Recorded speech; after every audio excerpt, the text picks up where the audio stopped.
So, omulwadde tuli naye wano. Tulizana. Mbadde ngenda we bajja ne nga awaayi kamutire wano kumpi newa Evelyn.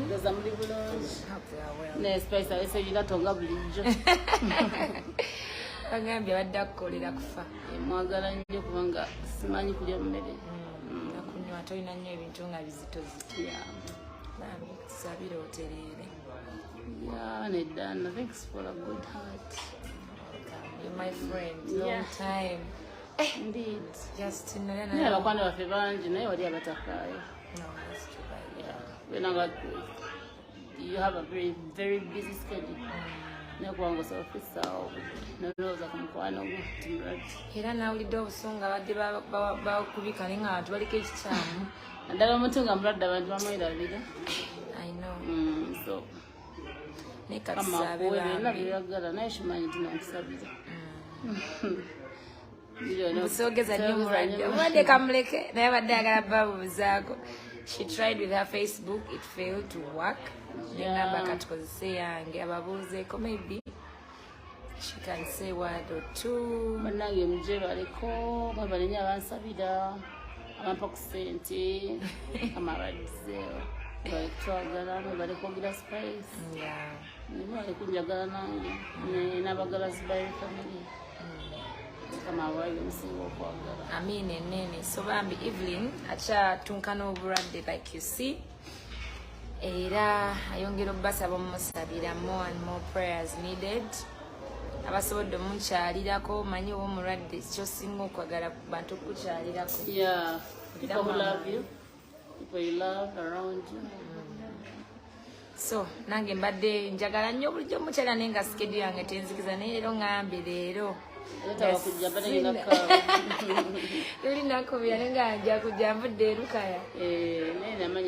yeah, so today I had to make it because I'm coming, so finally ngamba kansi nkulabeko but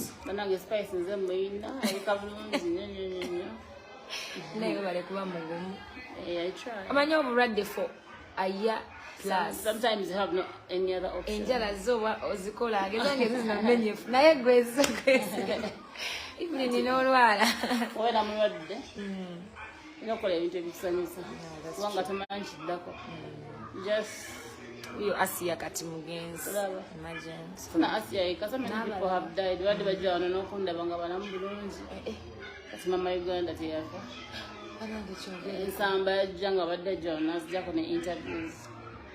So, when you die, you arrive. So, I have an interview and I returned last night. I think it was like a 3 minutes. It's my life, it's my body, I can do anything I want. Yeah. Because now you're sick, to also blaming her for you having fun with your own self. Nera bya tamanyi bulamu buno gyolaga tamanyi tomorrow okitegeera naye mwenyi nakubulemi nga alina ebizibu bye naye abeera ku bibyo mutufuna muwesonyiwa abantu mufe ku bizibu byammwe because we all don't know when we are going to leave this world. Olwala lwange luno leero mpa essanyu nga bwendabako mpita bulungi nokola akaviiri banange ensi eno mukama akusaasire naye munange mukama akususe. We keep praying for you every day. We just know we not going to Evelyn. Evelyn. We want to be in those accommodi.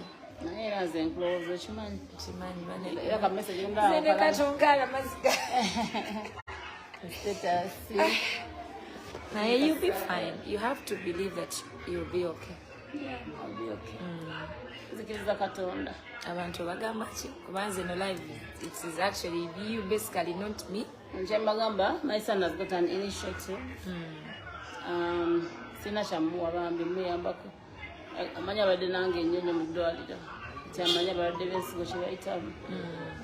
So ayagala bayambako ku lunaku lw'abensigo that will be 9th March.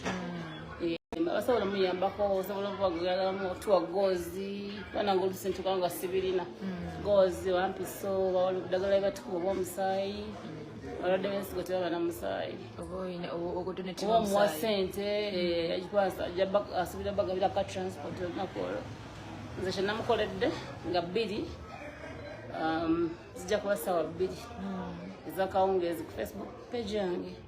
I'll be live. Ngitaginze Facebook account. Yes. I'll be having a live concert on my Facebook page. Neya mtabani wange. Neya church. Tugenda kubanga tumuyambako asobola. Yaba concert nga itachyasobola naka tuwayimbira. Abagalo donating, how do they donate? Whatever. Yeah, they use his number, but his number was able to have your number into your Airtel. They call transactions in internal. So kati wagenda kosta yange 0776 424237. All right. So I'll put that number one caption. So that by the way nabagalo kubuuzako. Yeah. Checking ako musabirako or donate something you can. Kubanga Evelyn amaze banga atakola, she's not on stage. Nemirimu gye minatagikola, so abadde basically abeerawo ku Saala zaffe. Ate nno nzengezaako nennyina nenjiya.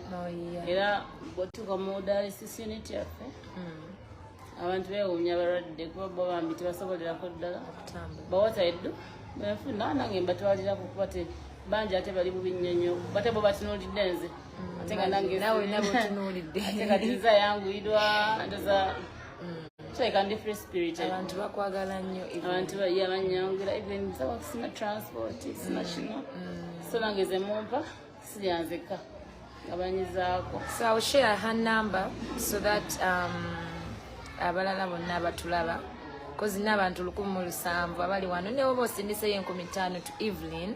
It can be of help to her.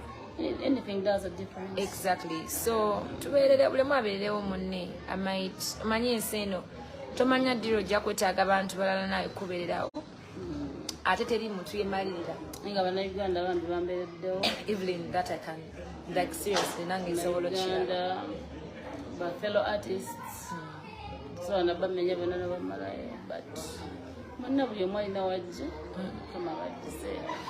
Amina webale nayo kusiima atasiima nokunsabira manyi Katonda bawuja Saala emu jasaba nga gamba wakambyamuleka kubanga tekibadde kyangu. Mwagala. It's been a journey.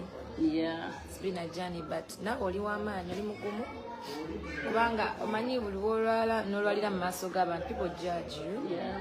Buli omu ayogera kyayagadde but okubanga oba mugumu olaffe abalamu bakujajinga n'owulira nga okitegeera nga tosobola kuguma naye kati gwe omulwadde because I've seen people by the way okwetuga. Exactly. Naye nze waliwo ebintu byenavaako nentunula butunuzi nze kasita nkola byenjagala ate olina abakwagala wano wenkusanze bakyala abakulabirira abanjagala gye muli abatanjagala sibawanyo attention. That's the way to go. So guys, you heard from Evelyn. Lero sazeewo sagala nnyo okubeeraga olunaku lwa Evelyn ababuuzeeko and then n'okubajjukiza nti you keep praying for her. She really needs your prayers.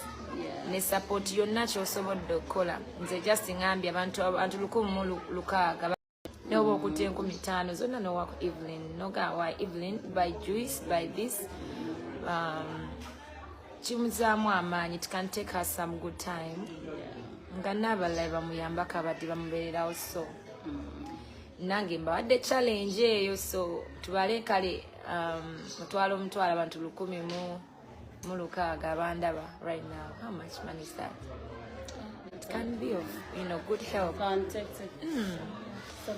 And more prayers mu byonna kyetusinga byonna and then n'abantu abayogera ebintu kuba bulamu bw'abantu. Please you should stop. People are struggling with their lives. Tetumanyi different nawe tugenda ova mu bulamu bw'ensi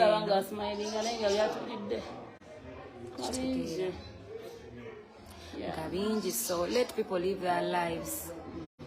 Stop judging people. Let's make ourselves better. Tugirekere Mukama Katonda yasinga okumanya fena tuli boonoonyi bwekiri ng'oggyeko ffe ebyo bye twekoledde olwo ebyo bye twasangawo byonna biri ku ffe byonna ku ffe just twenenye tubeere clean.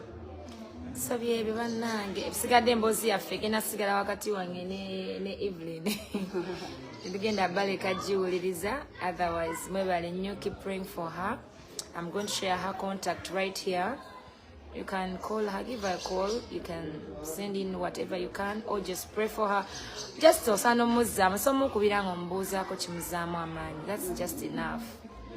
So byebyo, thank you guys and thank you for loving me mbagala nnyo and stay blessed.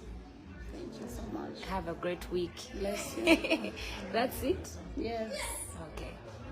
Okay guys. Big Rich Junior School ly'essomero w'otwala omwana n'otejjusa ssomero lya day ne boarding tuva ku daycare okutuuka ku P7 abasomesa baffe batendeke ate nga tuli mu kifo ekigazi obulungi awali n'ekisaawe omwana okwetaaya eddiini zonna tuzikkiririzaamu tusomesa ebya bakery, cookery, kompyuta n'okutumbula ebitone by'abaana tulina ebyokuzanyisa eri abato entambula weeri eri abayizi abava ewaka ekisulo kyaffe kya mulembe era ow'ekisulo ebikozesebwa abisanga ku ssomero Sangibwa Nsanji emabega wa Gipi petrol station okumanya ebisingawo kuba ku 0701 69 8 12 Big Rich Junior School ly'essomero eririko kati.